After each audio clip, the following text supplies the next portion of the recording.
mbona fikiri kwa nini Raiyaa did apart from kutoka NTV kuzilitoka NTV kenda QT Raiyaa sasa unajua tulikuwa mtu 3 and then you know kakuja tukadrift tu apart yani sisi kama Raiyaa na vile tunafanya hapa hivi na hiyo Raiyaa nyingine tulikuwa nayo unajua tukadrift apart but I think Raiyaa did Raiyaa ziziko tu watu wanakumbukaga tu kwa mind everything tulisema so wale watu wenyewe wanakuanga nayo kwa memories na ni poa hivyo kwa nayo kwa memories cause nini I think you one of the things ile najua pia uko na maoni zako za Raiyaa kitu moja ile jai kama ni one of the things ile mubambika ni hakuna hata mtu mmoja ulelewa to watch alikuwa anajua that before some of those shows kwa tumeletana juu kabisa tulikuwa tunaletana juu yani ile mpaka unajua hii show iendi kuhappen lakini kamera ikienda tu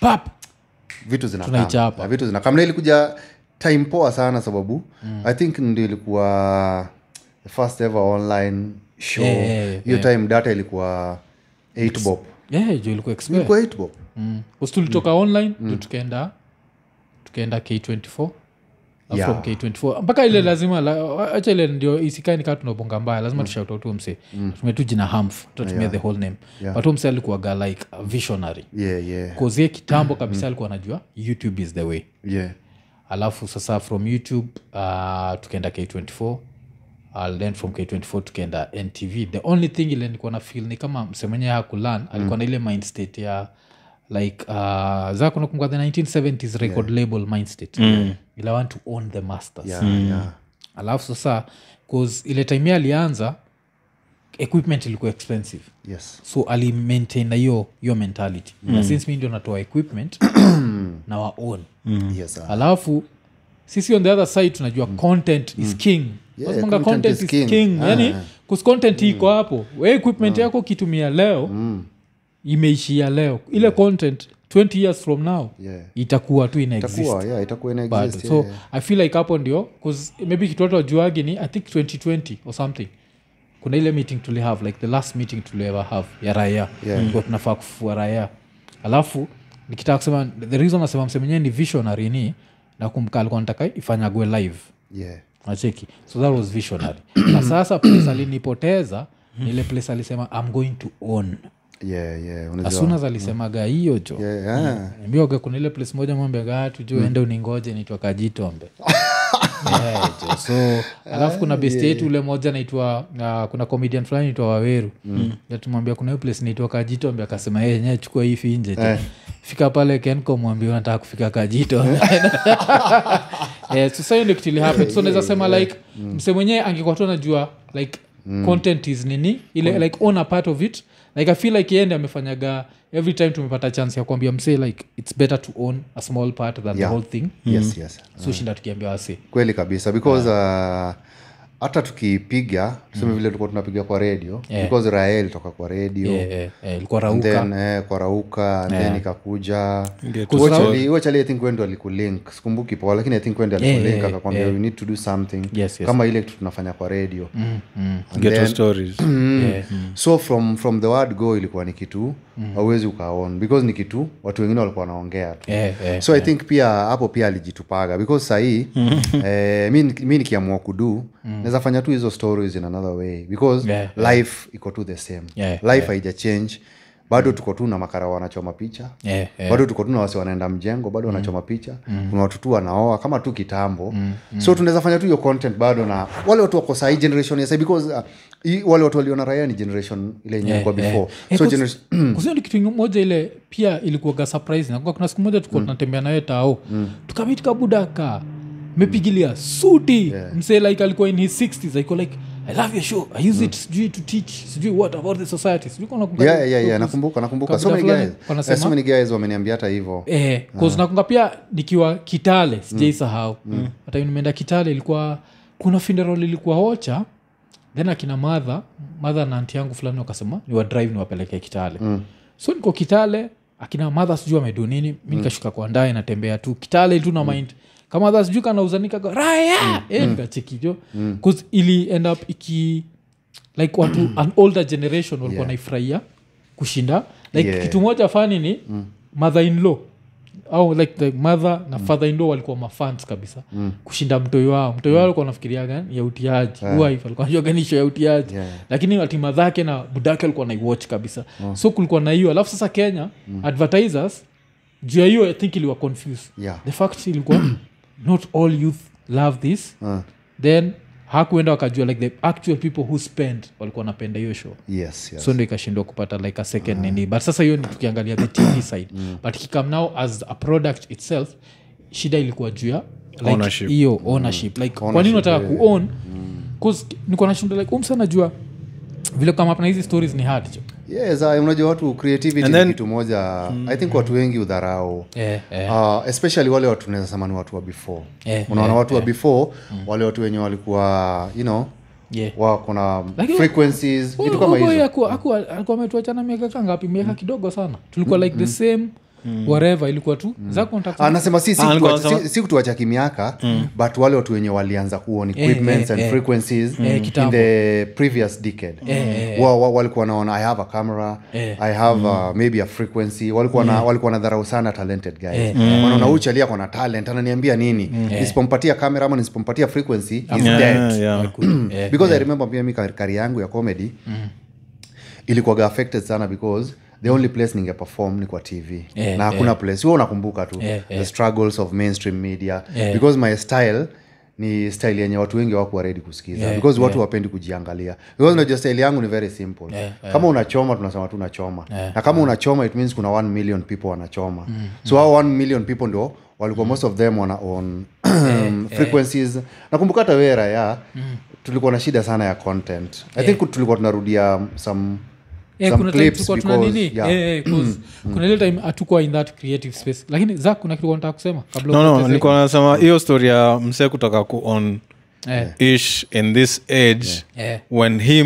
himself ukimwangalia unaona ni kama msee alikuwa visionary kiasi he should have seen this like coming he should have seen like this is not going to be forever I would rather own 50% of this or 30% of this but sometimes watu sema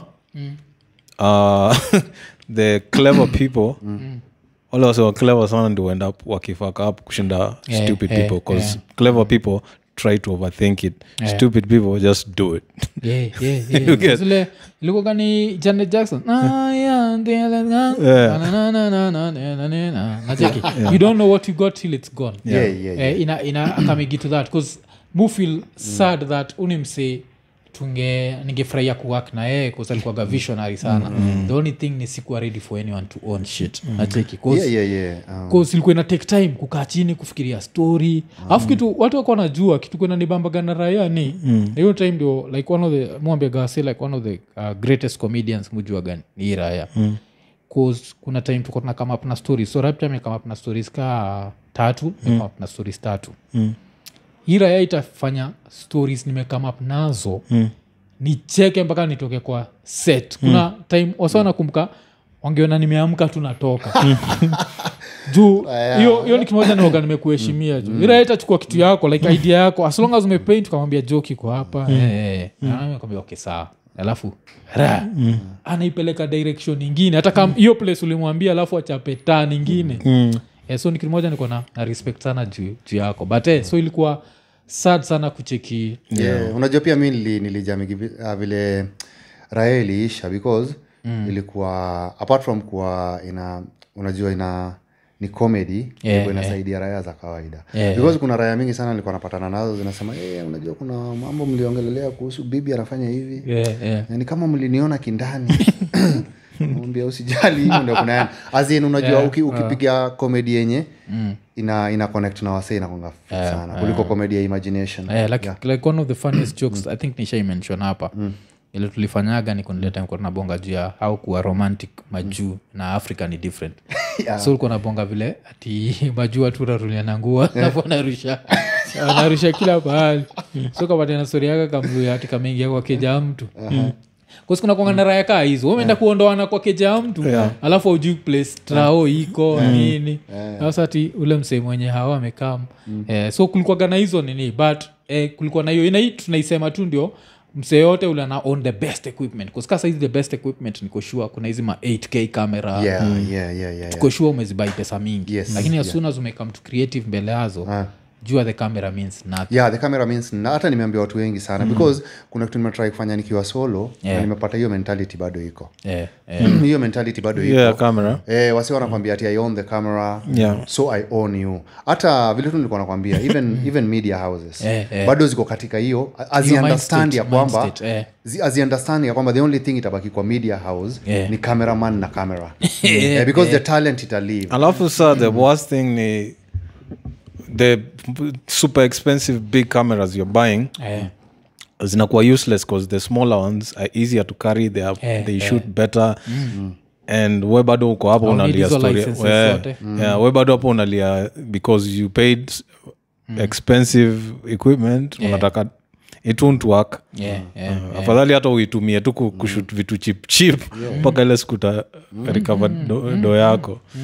Otherwise weka kamera mbele ya kamera ingine ushoot hii kamera utupatie content ya hii kamera hiyo kamera yako because watu cheza si ndio hiyo chukua hiyo kamera expensive weke kwa meza uchukue nyingine cheap ushoot hiyo expensive utuambie juu yake because watu nikatia sana na hiyo pumbavu ya you have equipment have what alafu unajua like I understand a time when that made sense like for example Raiyaa tuko tuna shoot in 1080p hii tuna shoot in 4K Raiyaa tuko tunatumia camera hii tunatumia phone hii phone ni much cheaper than ile camera but hii phone ina get 4K hii phone is yani tunaweza kuwa tunayo kwa mfuko tuende shughuli zingine ni it's portable it's what sound yake ya iPhone tukitoanisha nini bado ni better than sound ya ile cuz technology may change na cheki na hiyo ni kitu watu wa realize na the more technology na change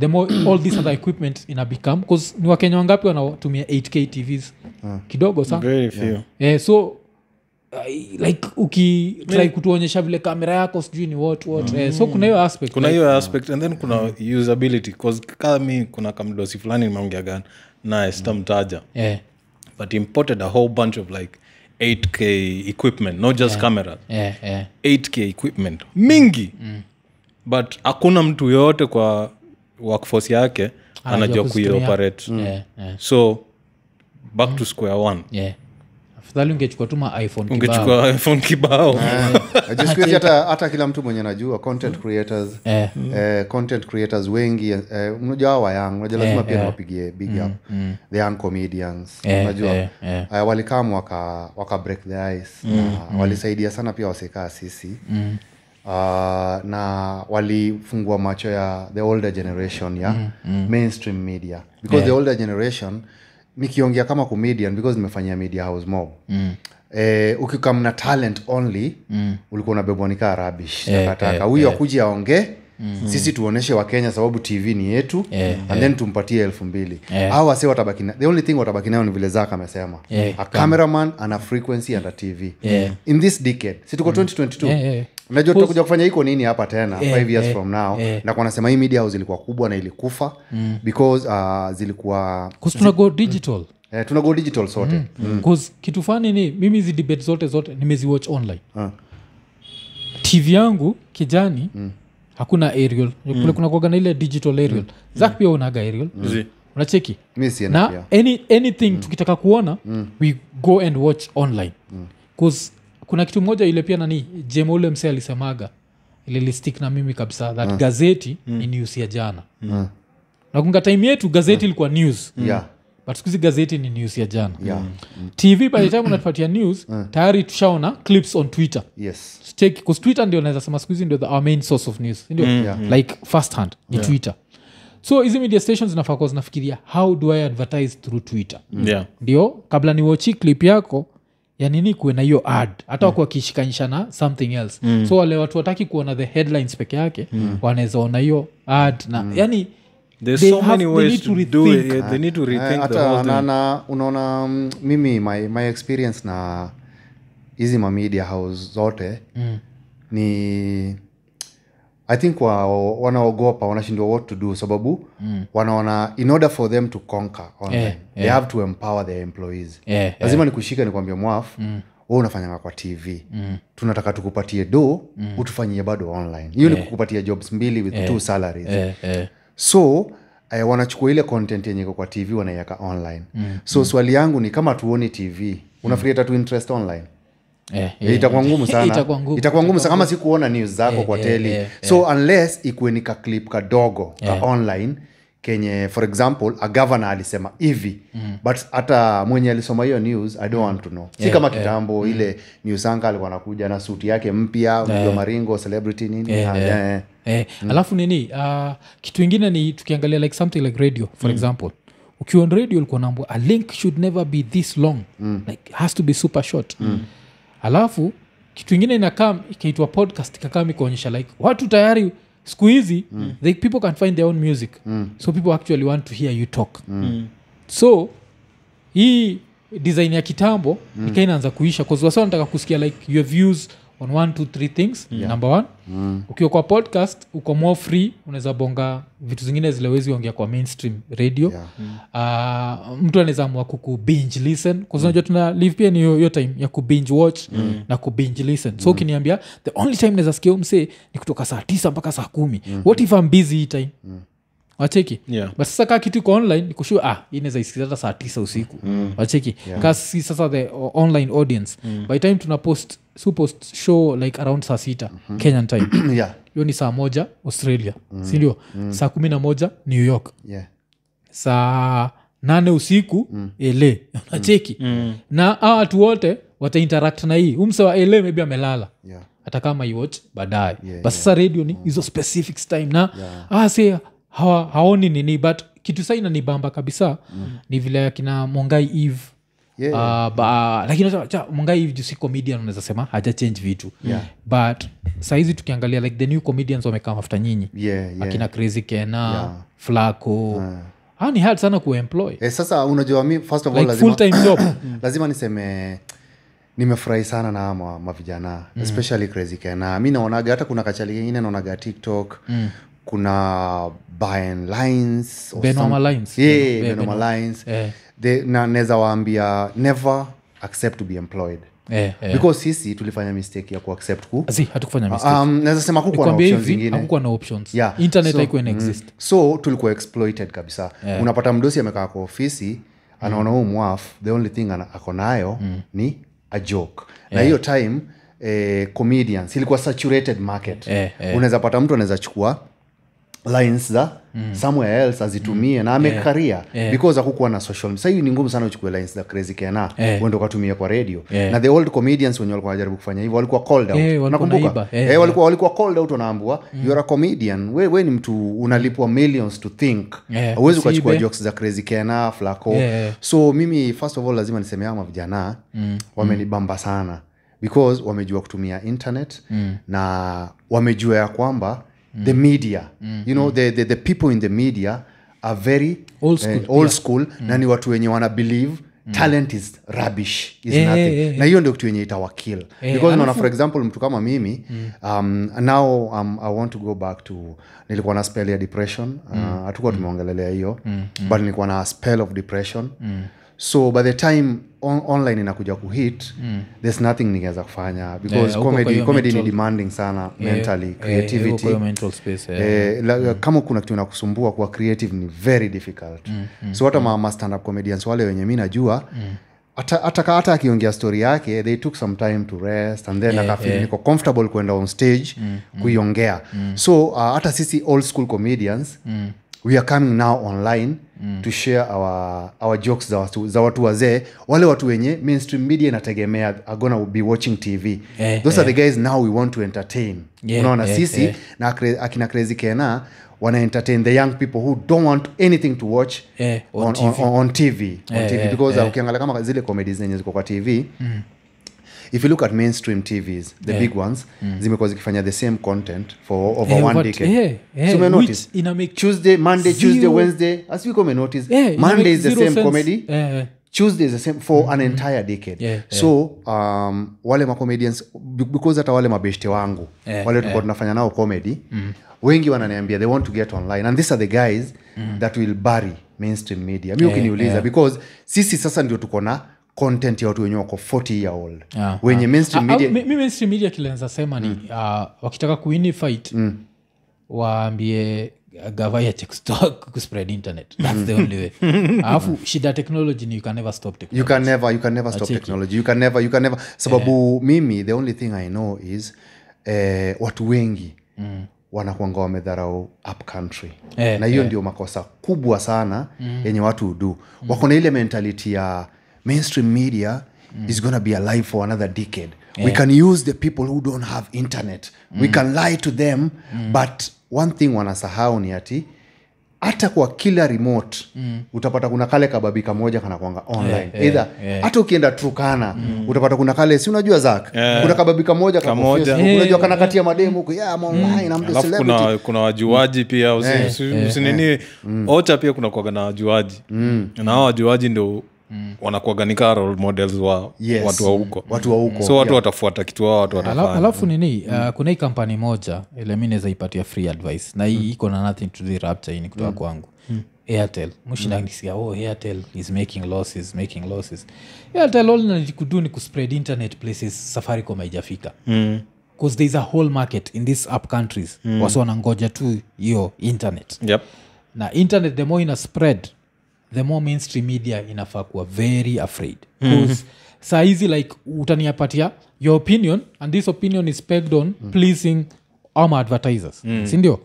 So I'll never get an honest opinion.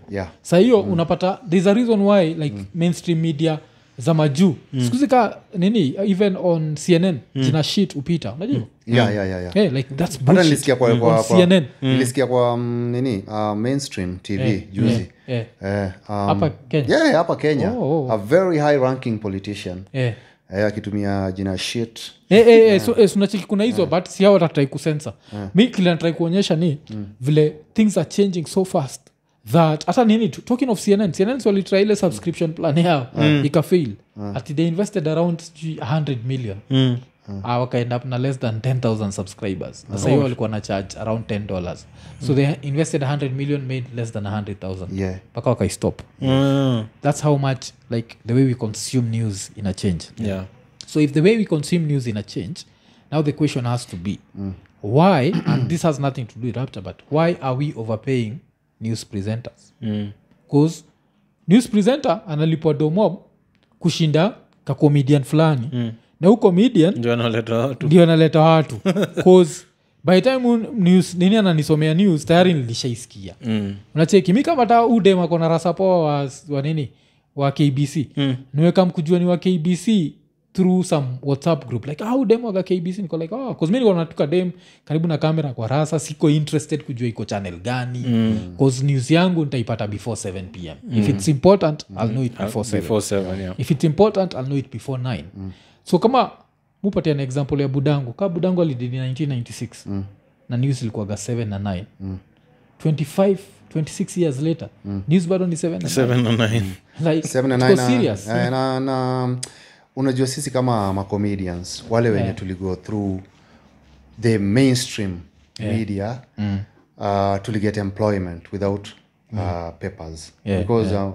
I remember the first guy kuni employ kwa radio ilikuwa ni wewe ndio ulikuwa employer wangu wa first kabisa before ni get job nyingine hiyo time hizi mainstream media zote zilikuwa zimejua a comedian is someone you can use even today the comedians wenye wanakuwa hired on radio all of them wanakuwa hired na the same mentality akakuja kalete accent yake ya kijinga kalete wa Kenya but the thing is mimi kama msee mwenye niko na experience ya first of all street comedy because nilitoka kwa street nilikuwa nafanya kwa street and then nikakuja kwa television and then nimekuja kwa radio and then bado nishafanya kwa stage kama stand up comedian ni ati my vision is tuko 2022 by 2026 we will not be talking about mainstream media because ownership vile tu umesema the guy tulikuwa tunafanya naye he wanted to own that is the same mentality na mainstream media they want to own Rapcha and then they want to own it in a way that usipofanya hivi you are finished your career is over but sasa unaona mtu kama mimi I think tutaget kwa hiyo topic baadaye ndakam you know kutry ku team up na wa comedian wengine wadogo we try to organize some stand up comedy for the cause kitu fani ni mupenda sana wasifulani najita stand up collective na I think one of the things na sijui ka stand up collective watasema I'm lying but according to mimi the first comedian to do a 1 hour special in Kenya the 254 ni Rapcha the Scientist. Yep. That one cannot even be debated. This was in 2009 nacheki ulidu 2 specials. Yeah, 2 specials. 2 1 hour specials in 1 year. And at some point mu feel like greed ndio ilifanya kuzao wamekam sasa wakafufua stand up comedy. But greed ndio ilifanya hatu kufika the level tuko tunafaa kufika. Cause nakumbuka the first time mi na wewe tukimit ulikuwa unachapaga 2 accents peke yake. Nilikuwa napiga accents. Ndio nikakuuliza unatoka mtaa gani then this Rapcha the Scientist akakuwa born. Then eventually tukasema like this dude is too funny, he can do a stand up. Then tukaorganize ile stand up ya free. Unaikumbuka? Nakumbuka stand up ya free Alliance. Alafu nakumbuka vile Churchill alikamigi, alafu eventually of course tukashikana na Churchill tukadu ile moja bigi kabisa kani. But I feel like hapo ndio the first mistake ili happen. And this is of course Churchill alikuwa try to help in his own way. But ilifanya tuka accelerate the dream, dream too big. Na the main thing ilikuwa inafaa ku keep it small.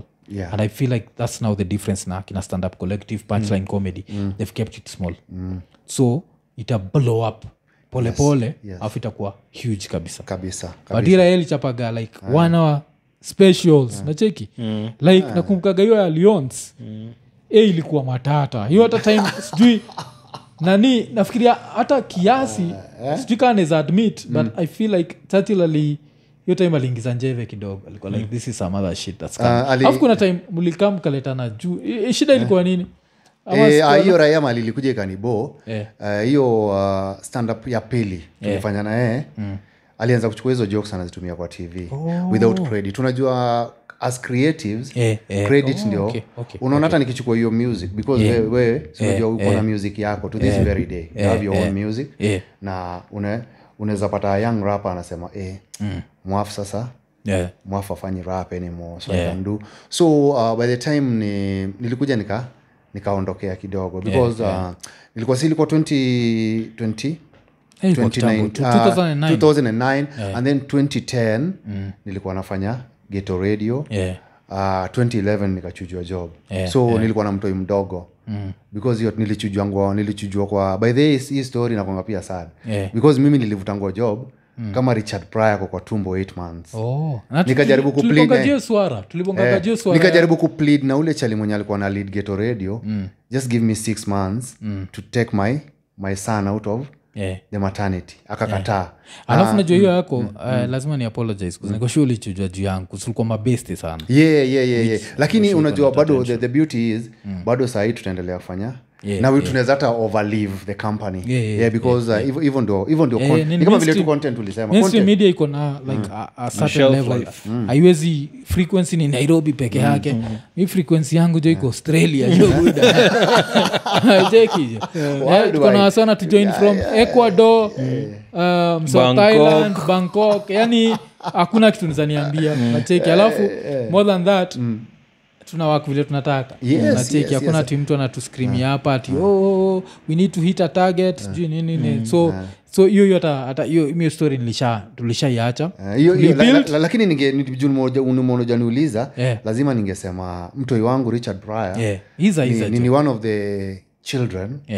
mwenye alikuwa born into so much pain because nilikuwa na live hand to mouth tunakumbuka vile nilichujwa so nilisaidiwa sana na ule madhani tu Sarah because alinipatia somewhere to land akanipatia program inaitwa LOL and then from there ndio nikakuwa employed again but without that mtoi wangu angekuwa angesafa sana nili apologize to Sarah onanga tuliduigi the first Iko Nini ilikuwa inafaa kuwa like kwa hivi like with a live audience nikakuwa impatient long story but nili apologize kitu but ni poa kujoenda alikuokoa hiyo time nilichujangwa because I remember hiyo ndio ilikuwa one of the times zenye nilijua wase wanakuanga cold na hii ni poa niseme na sisemi nikiwa na ubaya because ni kitambo sana in 2011 but niliplead for like 6 because sikuwa najua what I can do because hiyo time mama alikuwa na ball ya 8 months so nikapatiwa letter and then nilikuwa that time tulikuwa tight sana hata nakumbuka tulikuwa tunashinda na wewe Ngara na wewe ndio ulikuwa the former manager na now the current manager alikuwa na feel as if maybe we are talking about company secrets. we are company secrets but si tulikuwa tunafanya Raiyaa wacha niseme tu hapa there's no one time tulibonga tulikuwa tunafanya Raiyaa sikuwa na shughuli unajua cause ilikuwa unajua hiyo naweza sema Ghetto ilikuwa like that X najua X umjenga after pate range akakuhepa akakwambia deki yako ni ndogo ishia so achekia me hard feelings zako na vitu kama hizo so mimi kwa na treat hivyo alafu ili take some time alafu nika move on alafu unajua sasa kitu likamika ni jazz ni mse tulibuild na yeye from scratch Ouma to as soon as nilisikia ametoka nika heal cause nilikuwa like umse kaange ni betray angekuwa bado so unajua cause nilikuwa very loyal so vile pia aliishia mpaka nikasikia karibu ashikwe TZ akiba equipment hiyo story ni bamba alitoka mimi hata nimejua sasa alitoka haiko anywhere to deal with it so so aliangukia jo I think right now if I'm not wrong they literally own a radio station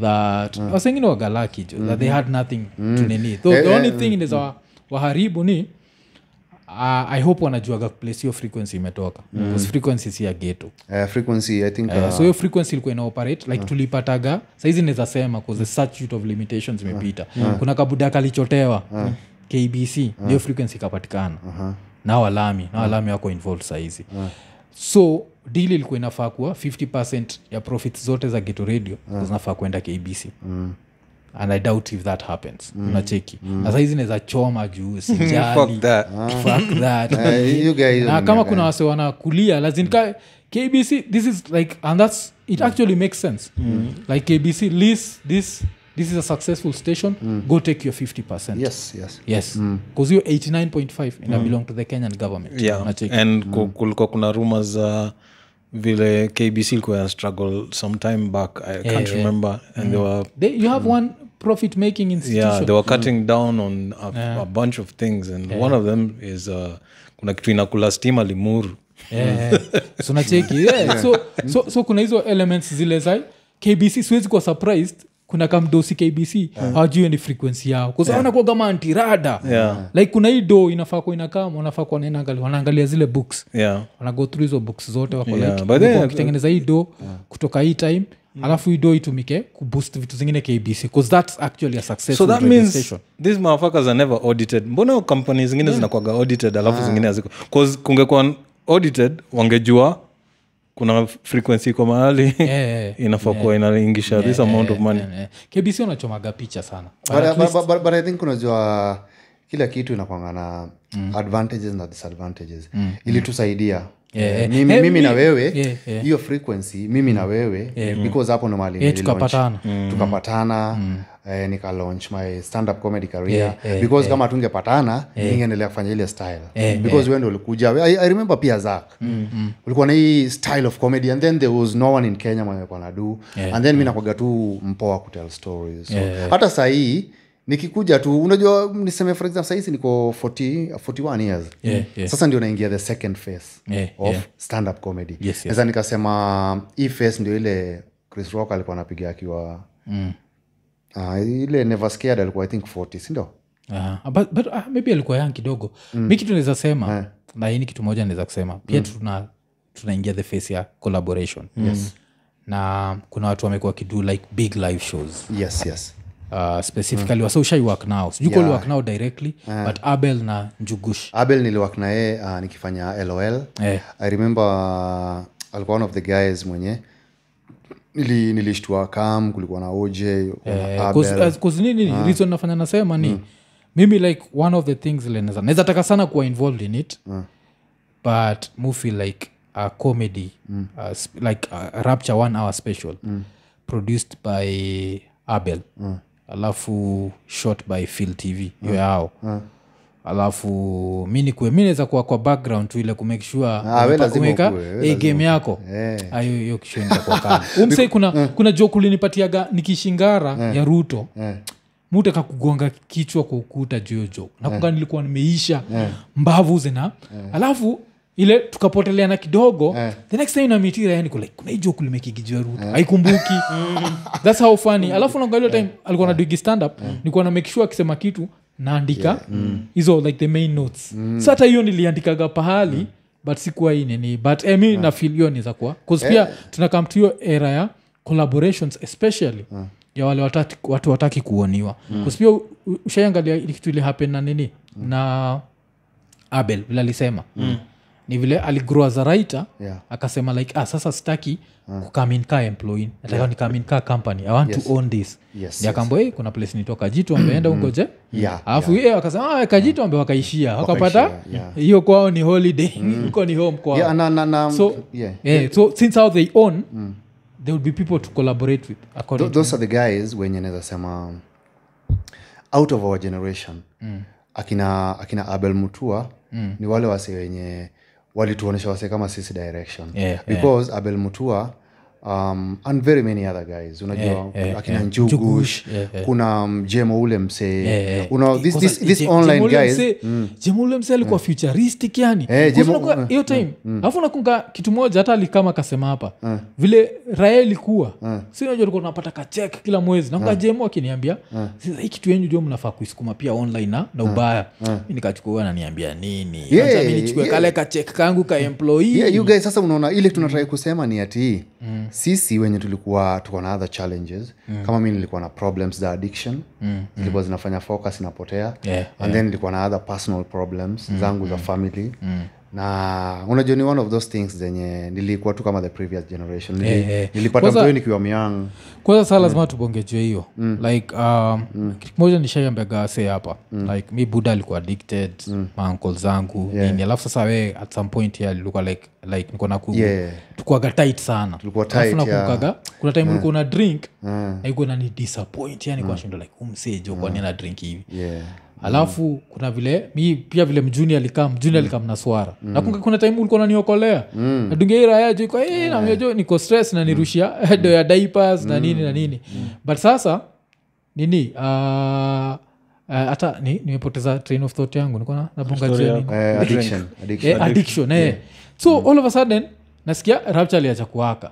nilifika mahali nikakuwa was kama vile nimesema 2011 nilichujwa so around your time nilikata maji sana because mama alikuwa na ball mtoto alikuwa na kam and then nilikuwa nafanya kitu yenye siko sure kama ita last na iku last because ilikuwa hiyo LOL so nilikuwa na tension sana what I can do so by the time nakuja kupata something to do it had nothing to do with comedy ilikuwa ni music reggae music kama vile uliniuliza story ya Emperor Selassie so so kuna time yenye niliingia into depression mode 2012 2013 2014 hiyo around hiyo time hata ungeniambia nifanye comedy because nakumbuka around hiyo time ndo nilileta na juu na Churchill kidogo because nilifeel vibaya because I was going through depression and he was stealing my jokes and I believe he gets a lot of money to do research you know? Kama unanipatia 1 million nifanye a 40-minute show there's no way naweza chukua jokes zako mwafu niko na a lot of things so nilikuwa bado pia bitter hiyo time because nilikuwa na go through depression so naweza sema around hii time ndio the guys who are focused wali take advantage of online wakatoka from mainstream media wakaanza their own things now sasa ndio wamekuwa ni kama the leaders wetu sasa sisi tuko kwa the second phase of wale wasi wanakuja online na ama vijana wengine wadogo most of them hawajapitia through what tulipitia so hao wako the very first generation yenye imeenda online na ikakuwa independent na ni celebrities na wako na do and there's nothing unaweza waambia kama media I don't know how true this story is but Muskia gati vile soja vile ude manaitwa Mungai Eva kama ka blow up mara moja so nasikia vile alimove alifika 100,000 one day tuko ikachi naenda kuuliza nasikia alipigwa kwa simu none of the big media stations wakamwambia ni aje au kuna 100,000 followers situpatie 10M so that we can own you and so uko kitufanyia kazi hiyo dem aliambia jo ile place tu moja kajitoa mbele kangojeni huko and you try and imagine at this point yeye na Trevor walikuwa like under 25. Yes. Unajua like yeye I think alikuwa 21, Trevor maybe alikuwa a little bit older, and you respect that. Kwa sasa ni unaonyesha like mainstream media unless wanze kutupatia hizi contracts za kina Dave Chappelle. Cheka vile Chappelle alitry kumesiwa na ilikuwa ni Paramount ama CBS. Vile CBS walitry kudistribute walikuwa na own ile ni Viacom, si ndio? Akadungia Netflix, akamwambia Netflix ni aje, ambia ni alafu ikabidi warenegotiate na yeye because you can't own your content. Yes, like you can give it a platform but you can never own it. Unacheki, and that's why you have like kitu moja country such kwa gania mafala ni TZ but usha notice akamsay kanaitwa nani Millard Ayo. Millard Ayo followers wake wa online ina compete like with the biggest stations in Kenya na ni msame moja. What does that show you about the future? Like the future ni very scary for traditional media, especially wakimaintain attitude ya I've been doing it since 1970. That's the problem. Then using like and then again old school nini naitwaje laws za kugovern. Umecheki kasa hizi the shit they are sneaking into contracts in terms of like ownership. So wakitaka ku own kitu yako in perpetuity ina specify mpaka other places outside of earth. So if we ever go to like the moon, Jupiter or some shit, bado wana own hiyo shit huko. So kama vile tu umesema na mwafu most of ama vijana mimi kwanza nipige nao kabla tupotee. Let's go back to addiction. Nataka kujua ni siku gani uliamua this is the last time, and one of the reasons tunabonga nawe juu hii story ni vile musemaga Buddha hakuwa yeza kufight hiyo totally. Sasa na umekuwa saizi umekuwa clean for how many years? From 2017 2018 2019 2020 2021 5 years. 5 years. Hauja smoke, hauja drink? Sija smoke, sija drink anything, any alcoholic drink. Because sikuwezi kudanganya like one of the second ama the third time kuna siku moja I think ulitoka job usiku na ulikuwa bado katikati hiyo depression yako. Mimi sasa nilikuwa nimetoka kupata kama junior ukapitia ile place yangu Ngara. Buda si ulikuwa umewaka. So you ulikuwa like one of your first interactions na wife. After time alikuwa like I've watched Rapcha on TV. What's wrong with him? Why does he drink that much? Nacheki. So ni poa sana kucheki like 5 years. Kuacha both, that's like one of the hardest things to do. So uliamuaje? Ni siku gani uliamua tu hiyo 2017 nini ili happen ukaamua so unajua nilikuwa na stress kibao sana. Stress za job first of all, unaona stress za family. And then sasa nilifika mahali penye nimeanza kukunywa sasa second generation. Ile sasa ni keraya you guy jo. Ile ushaona sasa unakata maji na zile raya waga zinabeba nini magunia marikiti. Sasa wewe ni arifu za hizo raya. Huyu jamaa kwa TV jamaa nguvu sana. Pande kikombe. Nikaona hii smart life. Nilikuwa nakata jo maji jo na raya zaka. Yaani nilikuwa nimefika mahali nilikuwa so depressed because nilikuwa naona ni kama I'll never do comedy again because mainstream media may disappoint. Na hii ni kitu ndakuja kufanya kwa one of my stand up comedy shows. Unaona?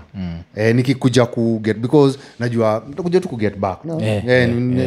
Sasa nimeanza ku make steps, of course wewe unaniokolea hapa hivi. Nitakuja ku get back na nitakuja kuelezea wase the depression mahali ilitokea sababu unajua nilikuwa naona niko poa kwa stand up na like all the media house zimekataa. Hatuwezi work na uchali because ni so ikani depress sana. Lakini sasa nimeanza kuona kuna hope na siko peke yangu. Kuna watu wengi sana walikuwa ma comedian pamoja na mimi tumeongea the same age. Wananiambia we want to come back to online and comedy. Na these are the guys wenye wanaweza kuwa employed na mainstream media because hao ndio watu wenye wanaweza kubali hizo contract. Hao watu wa young wote hawezi kubali. So hiyo time nilikuwa na go through a lot of and then najasikuwa na bonga na wase sana you know. My only way ilikuwa tu ni kubonga through jokes.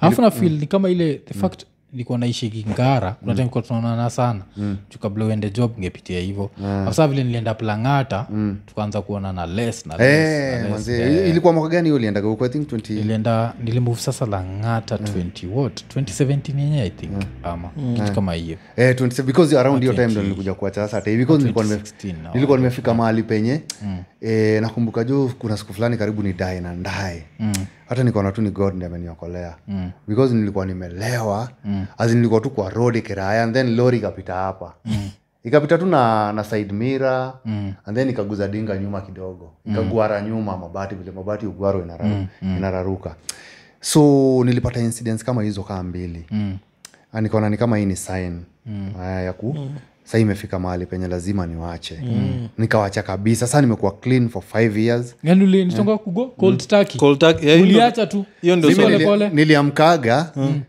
niliamkaga nikasema kutoka leo siwaki I'll never smoke cigarettes again hivyo tu nilikuwa kujua after 24 hours ama after 72 hours nini ili happen nilikuwa nasikia tu kuna kitu na miss lakini sasa ile kitu iliniokolea sio najua nilianza kwenda zoezi so nikaanza kujikibizi nikaanza kujikibizi sana every time nasikia kukata maji naenda gym alafu nini naitwaje cigarettes ulikuwa una smoking ngapi per day? Cigarettes nilikuwa na smoking kama 10 per day ukaacha tu mara moja nilikuja tu lakini fegi nilikuwa nimejaribu kuacha kidogo fegi nilikuwa nimejaribu kuacha kidogo before nikuje kuacha kabisa sasa ile time niliacha tei nilikuwa nimefika mahali penye navuta fegi like 3 per day asubuhi nikirauka saa 7 nikikula ndio watu wengi wa kuvuta fegi uvuta wakikula so saa 7 nikikula na jioni so fegi nilikuwa nimefikiria kuacha because nilikuwa nimeanza kuchoma fegi nikiwa mtoi nilikuwa nilitoka home nikiwa nilikuwa nimevuta fegi for a long time because by 16 I was smoking cigarettes by 16 na roommate wangu fulani alikuwa pia aligo cold turkey na yeye ni msee alikuwa ni wale wasio ku smoke a pack per day so alikuwa anajaribu kuacha so kuna kitu alifanya sijui how scientifically nini it is sijui alipata hiyo idea but yeye njia yake ya kugo cold turkey kabisa alibai ma sweets peremende mob tu kabisa so every time alikuwa anasikia kusmoke alikuwa anakula peremende and that's all na ikawaka mpaka leo huyu mzee hajaishika sigara na alikuwa ni wale wasewa every few minutes lazima atoke nje ni kitu ilishtua wase wengi sana because wacha niseme hata watu wengi wale walikuwa wananimezea walijua nimeacha tei like over 1 year later over 1 year kuzata mimi mwenyewe tulikuwa tight lakini nikamkujua baadaye kwa sababu hata tukibonga kwa simu Raiyaa inajua like kuzimi kwa jua vile kuachilia addiction ni hard but nini hii phase ya depression ya 2017 haikuwa the last I think tulibonga around 2020 ama 2021 but kuna time sasa this time uliniambia niambia buda jo mentally siko sawa juu ya hiyo divorce unajua kitu moja wase usahau ukiwa na watoi na kwa ngumu sana kuachana na mtu sababu watoi hawajui divorce ni nini hiyo sasa ndio kitu ngumu na uwezi explain ya mtoi divorce ni nini juu hata jua marriage ni nini so jua litolewa supermarket ilinipatia depression sana sababu ni sasa nimeachana na mama kazi inanipatia stress vibaya sana because remember mimi nafanya reggae lakini mimi ni comedian so nakumbuka nimetoka kwa stand up comedy nimekuja kwa reggae so na try to switch into becoming a reggae personality na go through divorce na go through single father napika and then nilisema siwezi nikaambia anyone hiyo ni kitu nimefundisha watoi wangu because watoi wangu nitaga superman because kuweza kufanya the number 1 reggae show because Drop Zone imekuwa the number 1 reggae show in the evening many times hata kwa ratings the number 1 so kufanya the number 1 reggae show while going through depression and divorce and transitioning to be single fatherhood ni kitu moja ngumu sana, hata watu wangu wajuagi nafanya. Hata sasa ndio the first time at least nilikwambia ni the first time na feel poa kuiongelelea. So ndio the very first time niko stable. Na watu wengi wameniambia, hata wewe umeniambia come back to comedy, you know. Yeah, because now uko stable. Sababu nakumbuka hata ukinivutia kama hapa hivi kwa hii interview. Mimi hata nilikuvutia nikakwambia saa hii I feel like juu nilikuwa na go through spells za headache the whole night. Hiyo ndio one of the worst things about depression. Unapata headache the whole night. Yaani unakosa usingizi na kichwa inakuuma. Au kesho lazima uende job. And then unameza dawa mara moja. Hakuna kitu inadu. Ukiuliza wasee wanakwambia usimeze dawa nyingine because umemeza 2 na hiyo headache, hiyo migraine bado iko. Nataka ni quote Femi 1 na meza mara moja mara 2. Unameza mara moja mara 2. Ni serious. Hiyo line ni serious. I think Femi 1 ananimezea because unameza twice and then una go through depression na job inakupatia stress na uwezi ambia mtu yote because unataka kuwa strong. Unataka kuwa strong for your children. Sababu once ukibreak down watu wako wata lose hope. Sababu wewe ndio their only hope. So hiyo face naona ni kama lakini kitu moja ile muku respectia ni ujua kuturn pain into comedy. So kitu moja nizambia say ira yake waifanya stand up jo si hate cause niko sure hizi stories zote zitakuwa because I think that's also one of the things niko na respect giju yako like in 2009 ulikuwa like the first comedian asikia na joke juu ya madhake poverty alafu pia nafikiria ulikuwa the first hata kudu nini sex jokes kwa stage. Sex jokes of course. Kuna mother alikuwa kwanza especially ile tulifanyaga kani. Watu wengi sana walikuwa wanashtuka lakini sasa hii I think watu washa sasa hivi vile tumesema like the next generation aka stand up collective na punchline walikam waka pick up.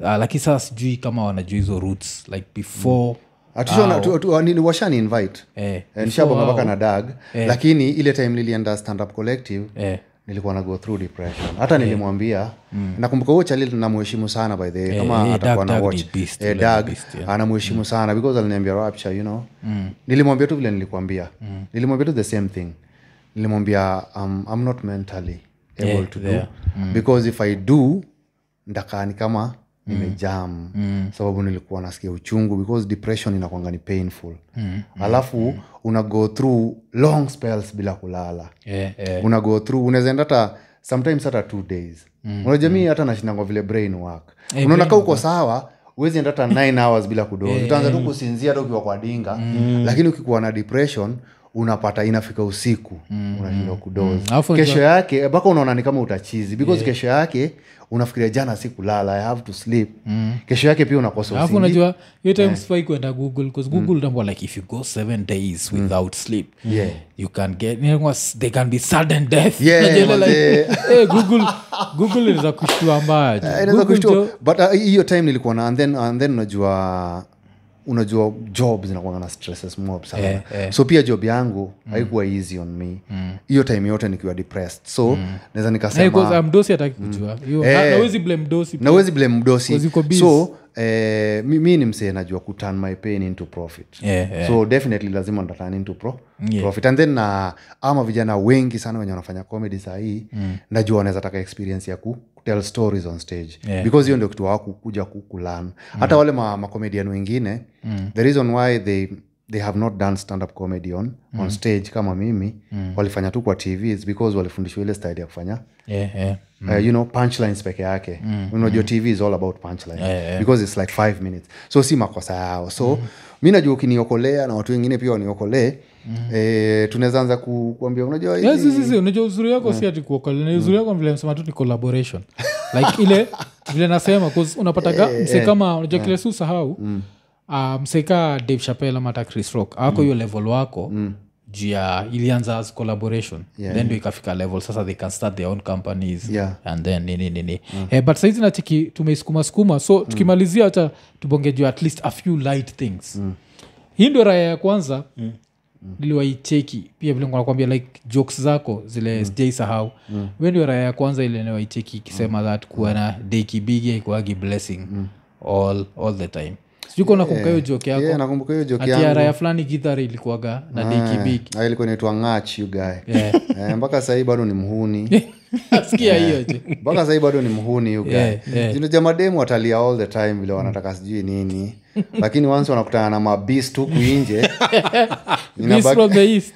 Beast from the east you guys. Hiyo Raiyaa inaitwa Ngach ilikuwa Raiyaa inajiamini. Ilikuwa inafunga mlango na kufuli na ndani. Ilikuwa inajua tu at the end of the day huyu ataitisha kufunguza kutoka. And then Raiyaa yenye ilikuwa inapatia dem whatever she wants. Ukitaka bia inabai, ukitaka do inabai. Because unajua ni chance yake. You will run. So hiyo Raiyaa ilikuwa one of the few Raiyaas zenye tulikuja kujua kuna kitu inaitangwa ring. You know, inapimangwa na doki. Hatukuwa tunajua dem vile ameumbwa, kuna mahali ukipita inakuwa si pleasure anymore. Cause nakunga ile ujinga wako ati dem alitoka ati amebeba kamisi kwa ameguza nyungu ya mtoto. Sijai how hiyo story. You guy wa dem namkumbuka mpaka jina you guy. Namkumbuka mpaka jina alikuwa aitwa Nzola. Kila alijionea. Unajua ni nyumba za ghetto za mabati jo. Ilibidi Raiyaa next ndio. Jirani bwana. Nini wewe? Unaua watoto wanafanya homework. Juu unajua manzi unajua madem pia ni wajanja because aliona the rocket akaona zi hii naye iwezi juu ni kamisi. Unajua hiyo ilikuwa enzi za kamisi. Kamisi ni nguo. Unajua kamisi ilikuwa ni nguo. Hamjasikia nani huyu sana anaitwa nani ngoma mpya ya BN itokea like last week. Alikuwa anabonga hiyo story. Hiyo story ati nimebaki nikinusa kamisi zako. Wewe nilikuwa naifind funny kwa squeezy kamisi ziliretire. Zilitoka zote squeezy as in zinaitwa nini kitambo? Petticoat. Ama hizo. Petticoat. Crochet or something. Okay. I don't know. So kuna hiyo alafu story nyingine nishapatia gase hapa ni tushaisha na Don Carlos. Sijuko unakumbuka. Nakumbuka you guy. Tulienda na Raiyaa Don Carlos. Raiyaa ni na madhara na ikahepa ja insecurity hiyo kitu sijaisahau because mimi najua sijai claim to be ghetto najua like I've lived around ghettos but I was always nakumbuka hiyo siku you guy. Unajua hiyo ni one of the things zenye zilifanya nikaweza kuprosper kwa reggae. Because reggae ni ya Raiyaa za ghetto. Na mimi naelewa ghetto livity. So Don Carlos akisema I'm living tonight naelewa ni kwa nini he's living the ghetto. So naweza nikaelezea Raiyaa kwa ghetto. Unajua sometimes you live vile mimi nililive with nothing. Because unapata nyumba imevunjwa kila kitu imeenda na una rent. So landlord anakuambia sasa tunaulizana nini? Nyumba si yako, haina vitu zako. So you are living on a one way ticket. So hiyo background ya ghetto nasema ilifanya sana nikaprosper kwa reggae industry. Reggae industry because iko very much connected to what I did kwa stand up ghetto life and kama hizo. Alafu nini story moja ile imehappen kwa news. Umecheki kitabu umsanaandika Linjiru. Nilikuwa nimemwona kiojio kwa TV but sijakuwa nikifollow. Wacha nikwambie ukweli. Sijafollow news. Hii inataka tu kusikia opinion yenu. Mesikia amebonga jo hii story ya vile watu walikuwa na believe in witchcraft.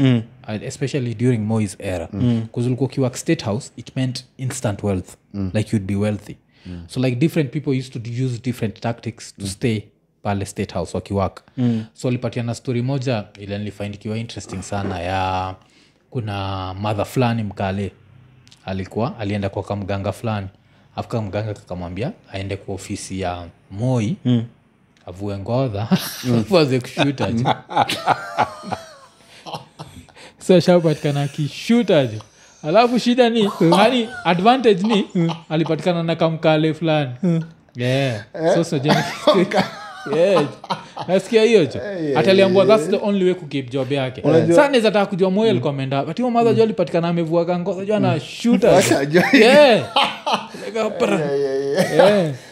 Moi alikuwa ameogopewa jo ndio ataki imagine jo Moi angempata no we were okay one thing I've come to know about waganga wa kienyeji watu ni wa bright sana so they maybe life yao ni miserable sana they get off by seeing you people do stupid shit so they make you do the dumbest and get paid off it na waoneka uta-go through it because what the fuck uende tu ukashute like endo ukashute kwa so mimi najua kitu reason nimefanya nikapatia hii Raiyaa hiyo example ni vile tulikuwa tunaandika Raiyaa so tukiandika Raiyaa ningepatia Rapcha hiyo example afu nimwambie kitu kama atrai kuimagine ende Saule mkale amepata akadem kamkale kakishuta alafu sasa hii Raiyaa ina take from up sijui kama bado uko na hizo nini Uza kuingia kwa mental space you guys wacha nisingie kwa mental space lakini naweza imagine tu naweza imagine juu Moi alikuwa amezungukwa na wakale I remember tukiwa young everyone mpaka ma watch I don't know kama wakale wame believe in witchcraft sana sijui culture like ilikuwa nini hiyo sasa sijui kama wame believe sana because kuna culture zingine zenye from way back Cambodia Wajaka Waswa Coast but nasikia you like state house ya Moi ilikuwa hivyo cause unajua state house ya Kibaki haikuwa instant wealth state house ya na huyu mwingine anaitwa Jomo haku live long enough for lakini ati ya Moi inamaanisha instant wealth watu walikuwa wanadu vitu za ajabu ati mpaka kuna cameraman alikuwa ile story zake ile kitu ulishinda kupata kuna cameraman alipataga jo naangalia ukiwa ka teenager mkiamua mtafute ndio mpate madem jo squirrel tail kuna cameraman wa state house alikuwa ameshikanishaga kamera yake na squirrel tail ndio kusafeguard job yake so apparently kuna siku kutokea job na Moi anataka apigwe picha sasa ikabidi ifunguliwe jo akifungua wanapata imeshikanishwa na kimkia cha squirrel jo just to protect the job it meant instant wealth iko inamaanisha wewe ni millionaire unaishia unacheki so hiyo story nilisikia ikanibamba sana so niko book ya niliona hiyo Raiyaa because hiyo Raiyaa naikumbuka ni ile ni Raiyaa hiyo ni imewak na presidents ni ile hapo si ile Raiyaa baba ile ule alikuwa MC baba moja yeye alikuwa anapiga hiyo kitu siku za Moi siku za Moi as in yeye alikuwa every holiday kulikuwa na hiyo sauti yake ilikuwa moja kuzoto na sahau before baba wa saa hizi kulikuwa na baba Moi sasa yuko lango hata nakumbuka I think watu wa Kenya wengi hawajuangi jina ya Raiyaa baba I think watu wengi sana hawajuangi ilitoka wapi